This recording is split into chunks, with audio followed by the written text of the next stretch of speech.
السلام علیکم ورحمۃ اللہ وبرکاتہ۔ الحمد للہ رب العالمین والصلاة والسلام علی اشرف الانبیاء والمرسلین۔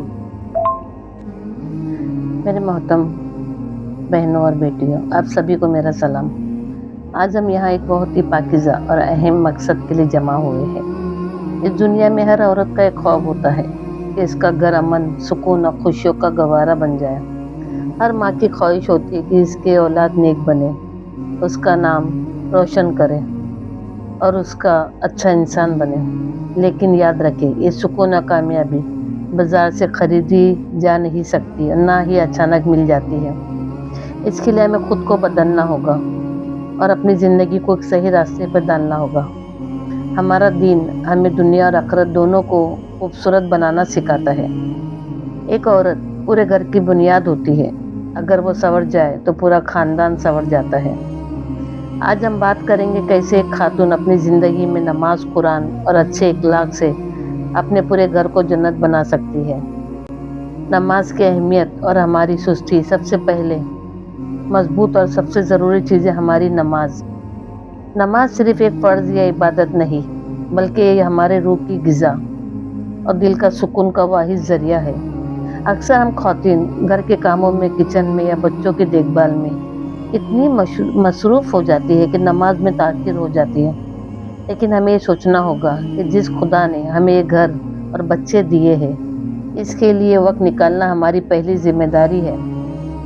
جب ہم دن میں 5 بار مصلی پہ کھڑے ہوتے ہیں تو ہمیں دنیا بھر کی پریشانیوں سے لڑنے کی اندرونی طاقت ملتی ہے۔ نماز ہمیں صبر سکھاتی ہے، ہمارے غصے کو کم کرتی ہے اور ہمارے چہرے اور دل میں نور پیدا کرتی ہے۔ جو عورت اپنے گھر میں نماز کی پابندی ہوتی ہے، اس کے گھر سے بیماریاں، لڑائی جھگڑے اور نصیحت دور ہو جاتی ہے۔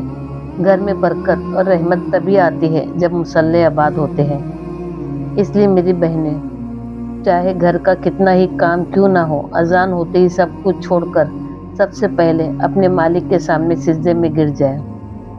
اپنے رشتے کو اپنا بنانے سے اتنا مضبوط کر لے، اپنے رشتے کو اپنے بنانے والے سے اتنا مضبوط کر لے کہ کوئی بھی پریشانی آپ کو توڑ نہ سکے۔ قرآن صرف الماری میں سجا کر رکھنے یا چوم کر رکھنے کے لیے نہیں ہے، یہ ہماری زندگی جینے کی گائیڈ بک ہے۔ اگر آپ کو اس سے عربی میں پڑھنے یا سمجھنے میں تکلیف مشکل ہوتی ہے تو بالکل مایوس نہ ہو، خدا نیتوں کو دیکھتا ہے۔ آپ روزانہ صرف 1 یا 2 صفحات اپنی آسان زبان اردو میں اس کا ترجمہ پڑھا کریں۔ جب آپ ترجمہ پڑھے گی تو آپ کو معلوم ہوگا کہ خدا آپ سے کیا چاہتا ہے اور اپنے زندگی کے ہر مسئلے کا حل اس کتاب میں چھپا ہے۔ جب ہم قرآن کو مطلب کو سمجھنے لگتے ہیں تو ہمارے دل کا خوف، تنہائی کی احساس اور دنیا کی فکر ختم ہو جاتی ہے۔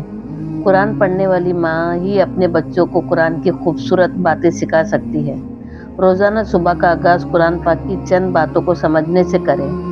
آپ دیکھیں گے کہ پورا دن کتنے سکون سے گزرتا ہے۔ گھر بار اور بچوں کی تربیت۔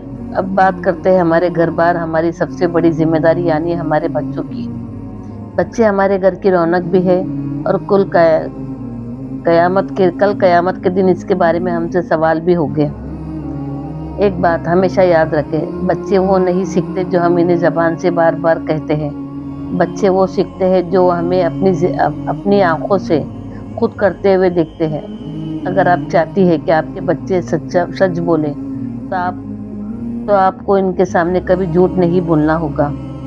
اگر آپ چاہتی ہو بڑوں کی عزت کریں تو آپ کو اپنے گھر کے بزرگوں اور اپنے شوہر کی عزت کرنی ہوگی۔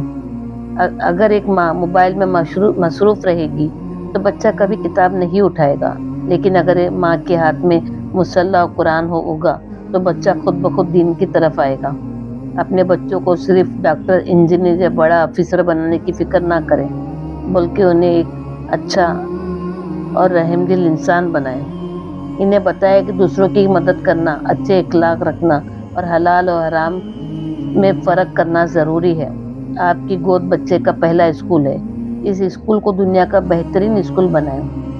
آخر میں اپنی تمام بہنوں سے بس یہی کہنا چاہوں گی، ہماری زندگی بہت چھوٹی ہے اور ایک عورت ہونے کے ناطے ہماری ذمہ داریاں بہت بڑی اور اہم ہیں۔ اپنی نماز کو مضبوطی سے پکڑ لیجئے، قرآن پاک کو اپنے دل میں اتارے، اپنے اخلاق کو اتنا اچھا کیجئے کہ آپ کا شوہر، آپ کے بچے اور آپ کی ساس سسر آپ سے خوش رہے۔ جب ایک عورت دیندار اور سمجھدار بن جاتی ہے تو اپنے پورے گھر کو روشنی سے بھر دیتی ہے اور اس کا گھر جنت بن جاتا ہے۔ اللہ ہم سب کو اپنے گھروں کو پرسکون بنانے کی توفیق عطا کرے۔ آپ سبھی نے میری باتوں کو اتنی محبت اور دھیان سے سنا، اس کے لیے آپ کا بہت بہت شکریہ۔ آئیے ہم سب مل کے فلسطینی بھائیوں بہنوں کے لیے دعا کرتے ہیں اللہ کے سامنے۔ اے اللہ، فلسطینی بھائیوں اور بہنوں کی حفاظت فرما، انہیں ہر خطرے اور مصیبت سے بچا اور ان کے دلوں میں سکون و اطمینان ڈال۔ اے اللہ، ان کے دکھ اور تکلیف کو دور فرما، انہیں صبر اور استقامت عطا فرما اور ان کے بچوں اور عورتوں بزرگوں کی حفاظت کر۔ اے رب العالمین، ہر ظلم کے خلاف ان کی مدد فرما، ان کے راستے آسان کر اور ان کی زندگی میں برکت دے۔